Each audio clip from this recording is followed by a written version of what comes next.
Give all praise and glory to Yahweh, Ba'Shem, Yahushai, Ba'Shem, Rakahakodash. All right. Double honors to our apostle, Il's Great Millstone, and Shalom, Wakasala, Habakyar, which is a peace and mercy to the elect throughout the four corners, wherever you may be. I'm the brother Amar from the branch of GMS Cleveland. Come back at you with another lesson. Lord, what this be edifying, all right? And give me 1 second, Justice.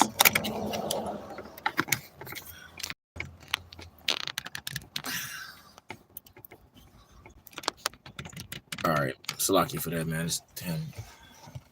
Gotta get a new camera stand. Anyway, I just want to get into this lesson, man. Regarding the Insurrection Act, right? And I'm gonna bring it up real quick. And like the title states, man, it says Insurrection Act. What does it mean for you Israelites? All right. And so I'm just gonna get into it real quick, man. This is from Newsweek.com. All right. It says Insurrection Act explained. It says Trump administration deciding whether to invoke 1807 law, right? Because the Insurrection Act was created in 1807. All right, I'm going to go through a little bit of history when times it was used, but for the most part, I just want to kind of just touch on certain things for right now and what it means for you Israelites, because they're going to move on. They're going to move on Jake as a whole, not just people that are proclaiming that they're Israelites, that know and proclaim and profess to be Israelites, but just Israelites in general. If Esau understands that, look, these people are Israelites, even if you might have the look of Israelite, they're gonna roll on me, because ultimately Esau's goal is what to pretty much get rid of Jake. He wants you out. He's tired of looking at you, Jakes. But let me see. Trying to see where I want to start this at.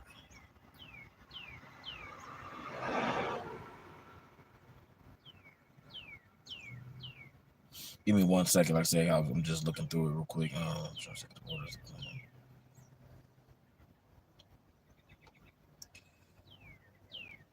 Yeah, well, matter of fact, I'll just start it from here, man. All right, I'll start it from here. All right, you can read this entire article if you want, but I'm going to read some of it. So it states, it says nearly halfway through the 90-day deadline set by one of President Donald Trump's first executive orders upon re-entering the office, top national security officials are preparing a report, it says, on the U.S. southern border, it says, which could determine whether Trump invokes the Insurrection Act of 1807, right? So he's contemplating on invoking the act, right? So let's see what the like I said, what does it goes into. So it states why it matters. All right, that's what it reads. So it says illegal immigration and border security are cornerstones of Trump's agenda, right? Because if you've been paying attention to Trump, he's been constantly harping on, border control and immigrants. Illegal immigrants are coming into this country, pretty much unwanted or not having paperwork, right? So that's pretty much been at the forefront. One of the things is at the forefront of Trump's or was at Trump's campaign, and still a lot of his talking points, right?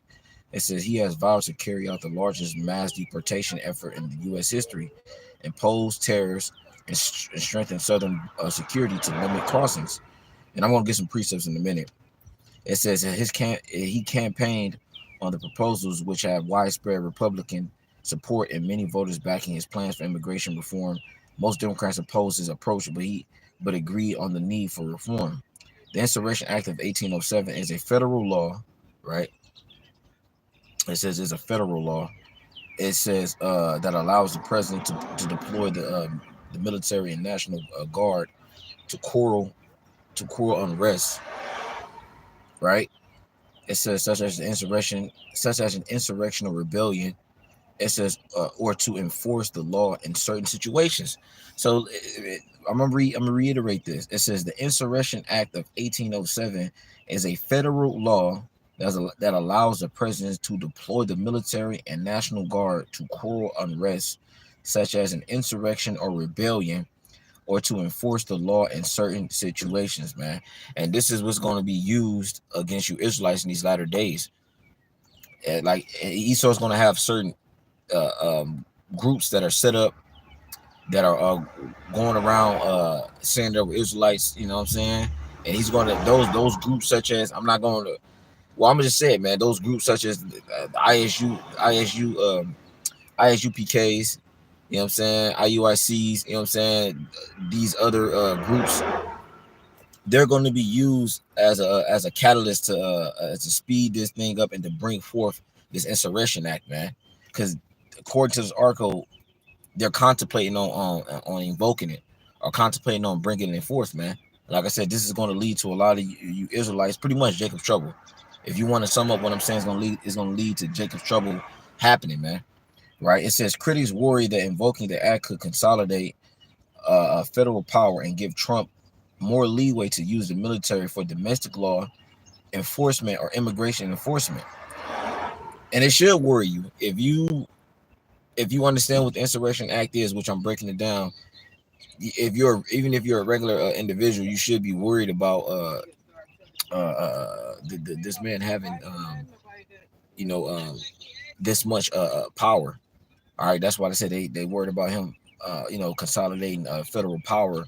You know what I'm saying? Because this minute, look, bro, this ministry, when you pay attention to to our forefathers and what they went through when they were preaching in the book of Acts, they caught a lot of hell. Hey, Shalom, Ashayar, Yabashim Ashabrakatah.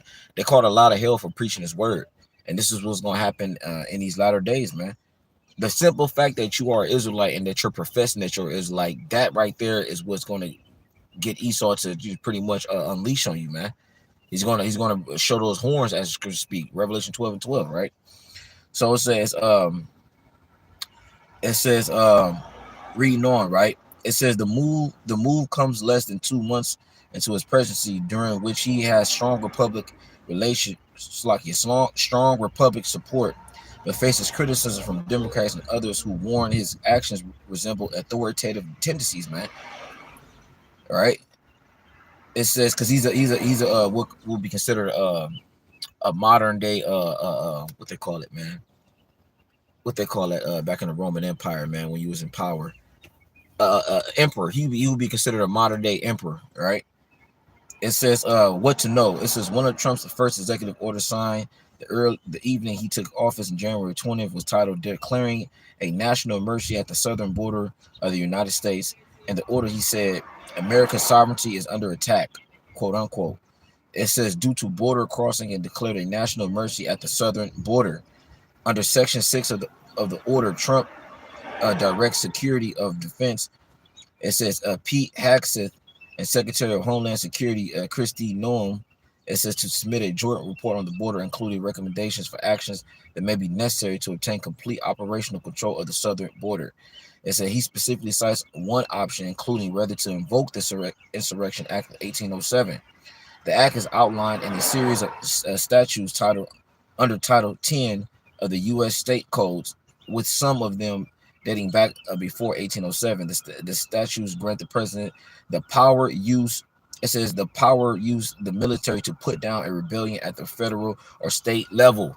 Now, when you read, which I'm not going to get it, go to Ezra, the 4th chapter, and you will understand some of the points where I'm getting at, because they're going to use this to quell rebellions and insurrections. And when you look at what an insurrection is, it's a uprising or rebellion against a government. That's what they're going to pretty much place you Jake's up under, man.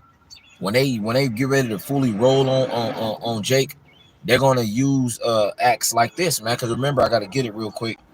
I got to get it now that I got that out of the way. And then we also look up some of the history. One of the times when the Insurrection Act was utilized was during the Los Angeles riots of 1992, the Rodney King incident, man. All right, which they used that to pretty much like I said, bring that power, man, that they had, like using the military, National Guard, et cetera, et cetera.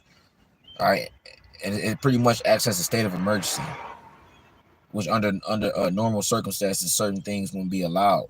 but because it is not under normal circumstances, they can pretty much use their power in whatever way they want. So let me get this real quick, man. Isaiah 10:1. It says, "Woe unto them that decree unrighteous decrees, and that write grievousness which they have prescribed." Pre meaning before, scribe meaning to write. They prescribe a lot of these orders or a lot of these documents, all right, to bring forth their agenda. And one of those agendas that they're going to bring forth, like I said, is Jacob's trouble. Is written in the book of Jeremiah, the 30th chapter. That insurrection act is going to lead to a lot of, if they do invoke it, it's going to lead to a lot of you Jakes being being detained. Hell, that's, and now some of the article that went into, when you continue reading, they mentioned the ICE raids, right? And under that there was what, there was pretty much targeting you Israelites, man. A lot of those Jakes from South America and certain other areas. All right, they were targeting you Jakes, man, locking y'all up, kicking down doors, especially over there in the metropolitan areas like Chicago, New York, other areas. They was kicking down them doors and just pretty much rounding you Jakes up, man. All right, so that, like I said, that insurrection act is going to be used in these latter times, I personally believe, and they have other documentation on the on the books. So this is Psalms 64:1. It says, "To the chief musician, a psalm of David, hear my voice, O Yahweh." It says, "In my prayer, preserve my life from fear of the enemy," because King David understood that he had enemies. It's you Israelites that don't understand that you got enemies. You think shit is good, man. You think these heathens walking around are friendly and cool, and that they're your friend. They are your natural, you hear me? They are your natural born enemies, man. They don't give a damn about you. What's in their spirit is to naturally dislike you, to actually hate you, man. They show forth the hate every day, man. They don't, it's you Jakes that are in this delusional mindset that these people are your friends, and that they like you, man. You have natural enemies. That's why King David said, he said again, "And my prayer preserve my life from fear of the enemy." And Esau, Edom, so-called white man that you niggas love, he's the chief enemy. And he's gonna show it in these latter days. I'm telling you, man. It says, "Hide me from the secret counsel of the wicked, from the insurrection of the workers of iniquity." Now, I broke down earlier what insurrection means. All right, when you look up just a Google definition in the Webster dictionary, in the Merriam dictionary, whatever. But when you look up this one right here, insurrection, this particular word in this particular verse, it's going to say a plot, all right, scheming. So when King David said, "Hide me from the secret counsel of the wicked," it says from the insurrection of the workers of iniquity. And that word insurrection right here, this particular verse and this particular chapter, it means plot. All right, so King David was praying to the Lord to hide him from the plot of the wicked. All right, because this man does have he does have an agenda. He does have a plot which he plans on taking you Israelites out. It's just you Israelites, you're not privy to it, and a lot of you Jakes just refuse to acknowledge it, man. But that's okay. We understand that some of our people, the Lord, he doesn't want. All right, it says the scripture said, "The deceive and the deceiver are his." It says, "Who whet their tongues like a sword, who whet their tongue like a sword, and bend their bows to shoot their arrows, even bitter words." And that goes back to the Isaiah 10:1. All right, Esau, Edom, how he wets his tongue and bends his bow to shoot arrows, is him what, writing these decrees, these laws, these penal codes, and putting them into action. All right, so he can, like I said, bring forth his will, his agenda. It's verse 4. It says that they may shoot in secret at the perfect. Who's the perfect, man? You Israelites, all right? It says, "Suddenly do they shoot at him and fear not. They encourage themselves in an evil matter." It says they commune of laying snares privately. They say, "Who shall see them?" So Esau Edom thinks that the Lord doesn't see what he's doing, man. That's why he has these secret frats, these secret cults. All right, these, like I said, everything that pretty much everything that Esau Edom pretty much does is done in the dark, is done in secret. Like I said, these fraternities, these, what I'm saying, these cults, these different organizations that he thinks no one knows about. For the most part, the masses of the people, they don't. But Yahweh Shemel Shah and Yahweh Shemel Shah and the angels do, man. All right, and they're gonna put a stop to what you're doing. This is verse 7. They search out iniquities, they accomplish a diligent search, both the inward thought of every one of them, and the heart is deep, man. Yeah, this man's heart is deep. What he plans on doing is by no means no small thing. This is a generational plan or plot that goes back literally hundreds of years, man. Probably thousands, man. This man has always wanted to get rid of you Israelites, man. Always, man. He Esau Edom, the elites of Esau Edom, they know that. They understand that. They understand that you are the enemy. They understand that you're God's chosen people. And for those very reasons, he hates you. All right. For those very reasons, he hates you. All right. It's all about the birthright, man. When you go back to the root of everything, the reason why that strong hate, you know what I'm saying? It's the birthright. And even before then, man, in Cain and Abel situation. Let me get this last precept, these last couple of precepts, and I'm gonna close it out, man. Because I spoke about insurrection, right? And I mentioned, when you look up a regular definition, insurrection is a violent uprising against a government. All right. Second Ezra chapter 16 to 70. It says, "For there shall be in every place and in the next cities a great insurrection upon those that fear the Lord." So the ones that fear Yahweh Shem Shai, there's going to be a great insurrection upon you. All right. Well, I mean, well, shit. To be honest, Jake is going to be a lot of Jake's going to be the ones causing the insurrection, and then even some of these low level heathens, man. All right, and that's what's going to cause that violent uprising against the government. That's what's going to cause certain things to be put in play. It's the stage. The stage is being set. All right, to where people are going to naturally revolt. They're going to naturally rebel. Even with Donald Trump having these tariffs, the prices of things are going up. Cost of living is going up. So what do you think is going to happen? At some point, even when you look through history, there's always been rebellions. There's always been revolts. There's always been coups, a coup d'etat. Because of what, man? The oppression of the people. The people at the low was getting oppressed and pretty much not living in ideal situations, and they got fed up to the point where they like, man, the hell with this, and they did an uprising. So that's that insurrection, right? It says verse 71, "They shall be like madmen, sparing none." It says, but still spoiling and destroying those that fear the Lord. And the ones that fear Yahweh Shem Shah is what the elect. Because 2/3 of our people don't fear the Lord. And that's how you know the scripture is talking about the ones that actually fear Yahweh Shem Shah and doing those things that the Lord has said in the scriptures. So though it says they shall be like madmen, sparing none. Those are what those troopers, these martial law troopers, these mercenaries. Those are going to be the ones that's going to be spoiling and sparing none. Verse 71. I mean verse 72. It says, "For they shall waste and take away their goods, and cast them out of their houses." Right. It says, "They shall be." It says, "Then shall they be known who are my chosen, and they shall be tried as the gold and the fire." Man. So yeah, ultimately, what's going to lead to us being tried is Jacob's trouble. When all these things are starting to take place, and the insurrections, and certain brothers and sisters being locked up for keeping the name and keeping the commandments of Yahweh Shem Shai and His way, His will. This is going to be, and that time is going to be known who are the Lord's chosen, man. So just going back to that verse 70 about the insurrection act. If you're not familiar with it, get familiar with it, because I personally believe certain things like that is going to be used in these latter days to bring forth the hell that's about to come. Because right now things are still cool.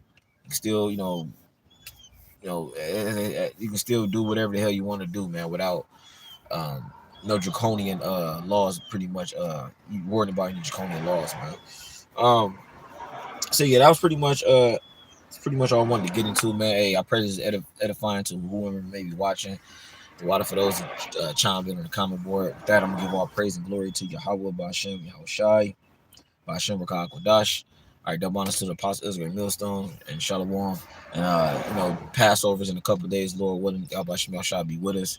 And we have that blood covered. Yahweh Shem Shah's blood covering us spiritually. You know what I'm saying? And Lord, when it's the last Passover, with that, I'm gonna say Shalom and above the ball.